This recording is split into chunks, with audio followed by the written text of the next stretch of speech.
খেলেই হারবো, খেলেই জিতবো। একই লোকের কথা মনে করে কি নাম ওবায়দুল কাদের, তিনি খেলা হবে।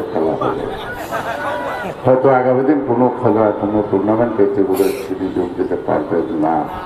এটাও আমাদের জন্য একটা দুর্ভাগ্য। খেলাটা কেমন হতো, কেমন খেলা যায়, খেলাটা খেলা করতেও সে খেলাটা দেখা যাচ্ছে না। ইসলাম কিন্তু কথা বলছে, যে স্বাধীনতার স্বপ্ন দেখছে শহীদদের পাশে, সেই স্বপ্ন বাস্তবায়ন করতে গিয়েও আমরা পরিপূর্ণতা লাভ করতে পারি নাই। তাই আজকে ইশরাকের মতো তরুণরা বাংলাদেশটাকে আগামী দিন কেমন দেখতে চায় সেভাবেই গড়ে তুলবে, সেটাই আমাদের প্রত্যাশা।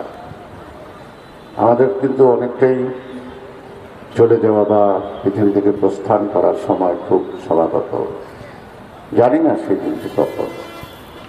তবু আমরা দেখে যেতে চাই যে শহীদ জিয়ার এই পূর্ণ একটি নাম শহীদ আবুল কাসেম,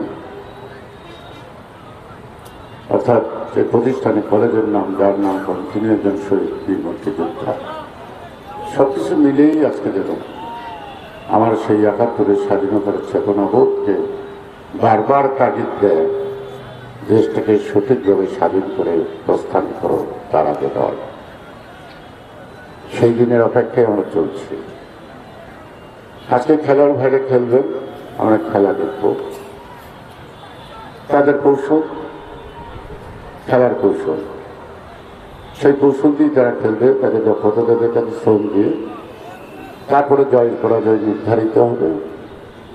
এই স্পোর্টসম্যান যে স্পিরিট যেখানে আমরা দেখব, সেটা রাজনৈতিক অঙ্গনে দেশের মানুষ দেখতে চায়।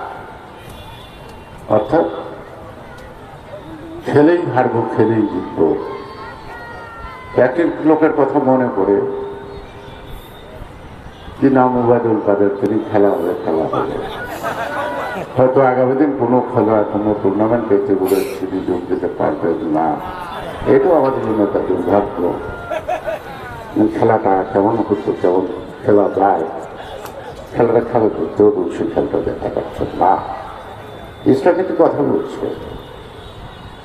আমরা 16 বৎসর যাবত ফেসিবাদের বিরুদ্ধে আন্দোলন সংগ্রাম করার জন্য আমার অনেক ভাই রক্ত দিল, যুবক দিল, স্বাধীনতা যুদ্ধে অনেকেই শহীদ হলো। আমি বলবো ওরা ভাগ্যবান, ওরা দেশটা দিয়ে গেছে, দেশের এই দুরবস্থাটা দেখে যায় নাকি। আমরা বেঁচে থেকে এই দুরবস্থা দেখছি, যুগে যুগে মরছি, প্রতিবাদ করছি, রক্ত ঝরছে, ঝরুক। হয়তো আমি মনে করি এই দেশ, এই পবিত্র মাটি কাছে আমার অনেক আছে। এই ঋণ সামান্য রক্তে হয়তো পরিশোধ হবে না।